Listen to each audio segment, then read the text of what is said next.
licenciada Marisa López Collado, porque vamos a estar hablando acerca del recuento de COVID en este 2020. ¿Cómo estás, Marisa? Bienvenida. ¿Cómo estás, Ana? Encantada de estar en tu espacio y de platicar con todos ustedes de todo este año tan atípico que vivimos. Ay, ya sé, ni me digas, nos volteó el mundo a todos. La verdad, no nos esperábamos nada de lo que vivimos. Fíjate que ahorita que me puse a recapitular, cuando recibí tu invitación, me di cuenta que normalmente cerramos los años y sí haces cierto recuento de, bueno, lo que pasó, agradeces, algunos buenos deseos, pero el 2020 es digno de análisis. Sí. Cada punto que fue pasando es digno de sentarse a decir qué pasó, cómo pasó, qué aprendimos, porque yo creo que fue un reto para la humanidad en general el tema del coronavirus y nos dejó muchísimo aprendizaje porque, a ver, hay que tener en cuenta que no ha acabado el tema de la pandemia y que todavía a lo largo del 2021 vamos a seguir viendo ciertos efectos y bueno, tenemos muchísimo aprendizaje del 2020, entonces qué mejor que recapitular. Sí, de verdad que agradezco muchísimo que hayas aceptado esta invitación de estar aquí el 31 para poder cerrar con broche de oro, pero ¿cómo empezó todo? O sea, todo este relajo en Wuhan y decimos de repente todo es culpa de los chinos, ¿qué onda? Todo es culpa de los chinos y de cierto punto sí somos también de la globalización Sí. misma. Porque, a ver, si nos vamos a puntos concretos, el coronavirus no fue del año 2020, el coronavirus empieza en el año 2019. Sí. El tema es que lo veíamos muy lejano, lo veíamos en China y creíamos que era algo que iba a aparecer ahí y que iba a terminar ahí también, pero no. Empieza el año 2020 y se empieza a expandir en el primer trimestre, en enero, en febrero y específicamente en marzo, y en marzo ya es como el parteaguas clave, que ya nos damos cuenta que esto es real y que se denomina ya también una pandemia mundial. En enero empieza a mudarse a ciertos países y el primer caso llega a México el 27 de febrero. Es importante mencionar que el primer caso de coronavirus llegó al país por el aeropuerto de la Ciudad de México porque eran viajeros provenientes de Italia. Si bien recordamos, los primeros países afectados por la pandemia fueron, además de China, por supuesto, España, pero sobre todo Italia. Sí, fue muy golpeado. Fue muy golpeado y fue muy también, ¿cómo te digo? Choqueante ver realmente estas imágenes. De repente veíamos un Venecia vacío, veíamos una España completamente en confinamiento estricto y también, además de las medidas de confinamiento, que era algo completamente típico. Ahorita ya estamos muy acostumbrados a ver a la gente quedándose en casa y haciendo Zooms y videollamadas y como le quieras llamar, pero en ese momento era como, ¿cómo nos tienen que encerrar y solo puedo salir al súper? Y al mismo tiempo de este confinamiento empezaron unas medidas humanas que verdaderamente a mí me encantaron. Como bien vemos en las imágenes, no solo se aclaró el canal de las aguas de Venecia, porque ha tenido ciertos puntos positivos este confinamiento estricto que se llevó en ciertos países, sino que vimos muestras de cariño a personas de la tercera edad, empezamos a ver estas empatía, caravanas ¿no? de coches, que pasabas a distancia, modernizamos y de cierta manera modificamos nuestra manera de expresar el cariño, como graduaciones a través de caravanas de coches, cumpleaños pues con distancia, con todas las medidas de cuidarte porque yo te quiero, pero aquí estoy presente expresándote mi cariño y nos fuimos modificando todo este año. Graduaciones, el trabajo, las consultas médicas que ahora son por teleconferencia, consultas psicológicas, café con tus amigas es vía remota también, Sí. pero nos fuimos adaptando a lo que vivimos, que es la pandemia del coronavirus, del Incluso COVID-19. hasta el Aprende en Casa, ¿no? Que fue bastante conocido, que llamó muchísimo la atención y fue una forma en la que los niños también tuvieron ese reto de adaptarse a este tipo de clases. Efectivamente, el Aprende en Casa surge en septiembre de este año, porque si bien recuerdan, el coronavirus llega a México, como lo mencioné, el 27 de febrero, pero es sobre la primera quincena de marzo en donde nos damos cuenta que es real y determinan el estado de emergencia, que en México nunca se manejó un confinamiento estricto, sino únicamente de cierta manera voluntario y nos basábamos en el semáforo epidemiológico. Los niños salen de vacaciones, adelantan las vacaciones de Semana Santa, se conecta con Semana Santa y ya no regresan a clases, ya no regresaron a las aulas. Los maestros, los padres se tuvieron que readaptar también a enseñarle a los niños a aprender en casa, que es un logro magnífico tanto para el personal médico, por supuesto, pero para todos los maestros y todos los padres de familia que readaptaron su rutina. Pues el gobierno también se tuvo que modernizar e idean más bien pues este programa de Aprende en Casa, porque evidentemente no pueden regresar los niños al colegio. ¿Por qué? Porque se ha comprobado que los niños, si bien no presentan tantos síntomas como los adultos, sí son receptores y transmisores del virus. Exacto. Entonces, ciertos países empezaron a abrir el tema de las escuelas, hubo un repunte de contagios.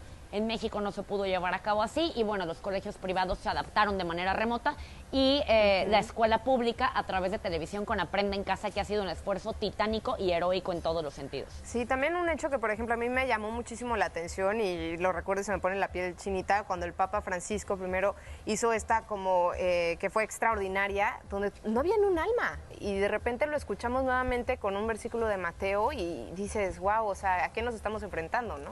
Si te soy sincera, para mí yo creo que esa escena y ese día en particular, y lo recuerdo muy bien porque soy mucho de grabarme fechas, fue el 27 de marzo, ha sido de las más impactantes y de las más introspectivas de toda esta pandemia, porque todo esto ocurrió en marzo. A mí el tema de la pandemia, que ya llevamos 10 meses, me gusta como ponerlo por trimestres. El primer trimestre, que fue marzo, abril y mayo, para mí fue incertidumbre total. No sabíamos qué estaba pasando. El tema de empezar a ver que el mundo literalmente no se apagaba, pero sí se aislaba en sus casas. La plaza de San Pedro completamente vacía. El Papa dando una bendición extraordinaria y haciéndonos pues sentir como la angustia que se sentía de cierta manera alrededor del mundo. Empezamos a ver que cierran los parques como Disney, que a ver, Disney no había cerrado efectivamente. Disney California, para que nos demos una idea, solo había cerrado 2 veces a lo largo de su historia. La primera en 1963 con el asesinato de John F. Kennedy, y la segunda, la evacuación que hicieron el 11 de septiembre con los atentados a las Torres Gemelas.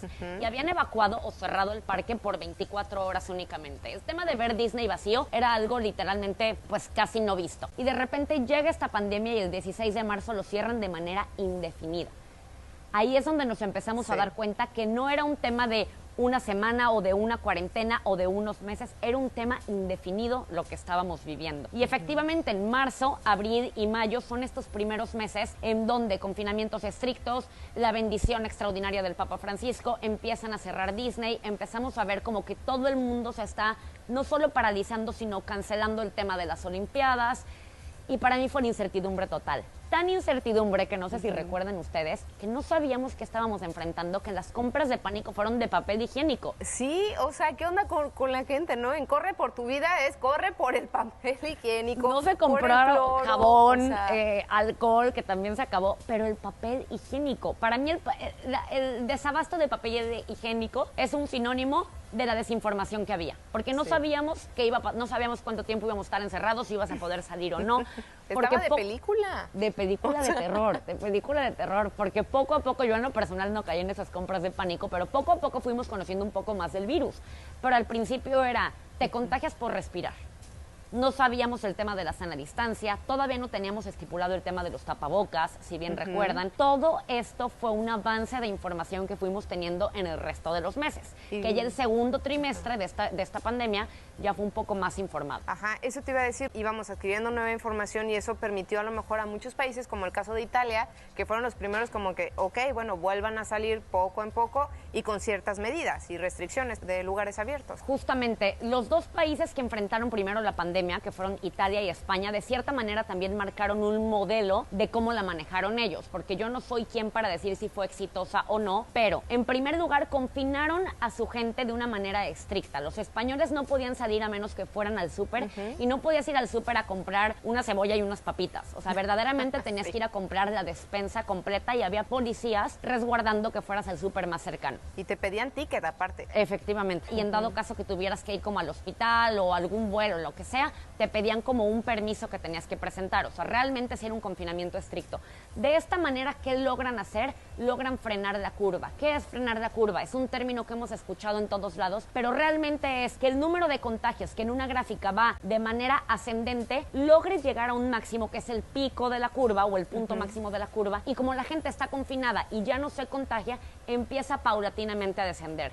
Pero no es un descenso de un ratito y vuelve a repuntar, un descenso continuo, hasta que esto ocurrió tanto en España como en Italia. Entonces empezaron la reapertura. Italia, por ejemplo, reaperturaron el 4 de mayo, pero para esas fechas tenían menos de 800 contagios por día. O sea, ya era un número mucho más controlado de lo que ellos habían enfrentado. De esta manera empiezan a salir, empiezan a reactivar también la economía, ciertos comercios no esenciales, esperando, como todos sabíamos, la segunda curva o la segunda ola de contagios, que es lo que estamos viviendo ahorita en los meses de noviembre y diciembre. Bien, y después llegan también estas declaraciones que para mí fue la más impactante por parte de Donald Trump cuando hizo la declaración de sí, claro, inyéctense de cloro, ¿no? O sea, que aunque él diga que fue un comentario y una respuesta un tanto sarcástica, sabemos que en Estados Unidos también hay mucho fanatismo. Sobre todo con él se toman Sí. las cosas literal. Realmente sí puede haber sido un comentario, pero bueno, cuando eres una autoridad tienes que medir también muy bien tus comentarios. Y sí, hubo muchísimas fake news. A la fecha hay muchas noticias falsas también, pero esa fue una de las más icónicas. Y el mandatario, el presidente estadounidense, fue también un personaje polémico en el manejo de esta pandemia, porque no solo era presidente de uno de los países más importantes del mundo, sino que no supo controlar bien el número de casos que se manejan en Estados Unidos. Si bien recordamos esta plana del New York Times, cuando alcanzan las 100,000 muertes, porque nosotros podemos decir que son 100,000 muertes como una estadística, pero la realidad es que son 100,000 hogares que esta Navidad la van a pasar de luto. El New York Times saca como una especie de crítica al presidente esta plana con los nombres, las edades y los hobbies de las personas que fallecieron, porque no eran una cifra, eran una persona, evidentemente, ¿no? Donald Trump fue sumamente polémico porque además tuvo su campaña de reelección durante esta pandemia y no usó cubrebocas, hizo eventos masivos, continuamente pues retaba a la pandemia, por así decirlo, y la consecuencia la vimos. A finales de septiembre, que van al primer debate presencial, posteriormente a principios de octubre, 2 de octubre específicamente, que el presidente de Estados Unidos da positivo a COVID. Y es cuando nos damos cuenta de que el karma existe. Hoy en día también se escucha mucho acerca de la vacuna y ya vimos que Joe Biden hasta prestó su brazo, ¿no? Prestó su brazo en días recientes para ponerse la vacuna. Estas imágenes de mandatarios o de personas de cierta manera influyentes poniéndose la vacuna no son otra cosa más que una campaña de confianza hacia la vacuna. Porque seamos sinceros, mucha gente no cree en la vacuna o tiene desconfianza en aplicarse la vacuna. Hemos vivido un año difícil y es un tanto entendible que todos estemos como susceptibles a la información, pero esta campaña en donde vemos a Joe Biden, vimos también a Mike Pence, a ciertas autoridades alrededor del mundo aplicándose la vacuna, es precisamente eso. La vacuna la esperábamos a lo largo de todo el año. Nos habían dicho a principios de marzo que por septiembre iba a llegar, pero se complicó.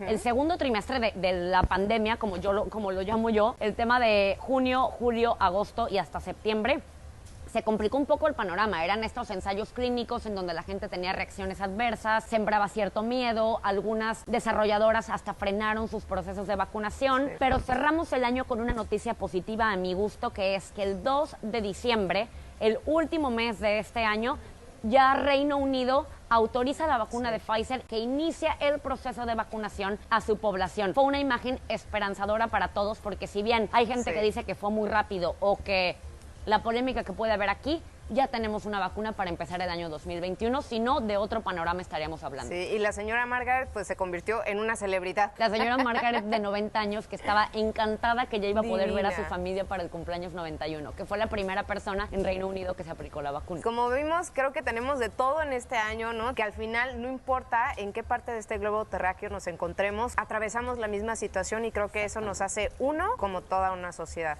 Efectivamente, yo creo que es el primer reto de la humanidad en donde todos estamos de cierta manera unidos en un mismo sentir. Como dato, la economía decreció un menos 18.7%, o sea, es una recesión económica grave. Fue un reto muy grande el que enfrentamos como humanidad, pero yo también me quiero quedar con esta solidaridad que se vivió, en donde veíamos que en España salían a aplaudir al personal médico a las 7 de la noche, o el temblor que hubo en la Ciudad de México, en donde los héroes que son doctores nunca desalojaron los hospitales porque estaban trabajando a pesar del temor que ya se le tiene a los temblores en esa zona, ¿no? Sí, de verdad que creo que nos puso a prueba y sacó lo mejor de cada uno de nosotros. Marisa, muchísimas gracias por habernos acompañado en este recuento de COVID que tú has seguido así con una lupa. Muchísimas gracias y espero que esta noche la pases muy bonito, ya sea en presencia o en línea con tu familia. Ana, te agradezco muchísimo la invitación. Igualmente un feliz año nuevo a ti y a todas las personas que nos ven.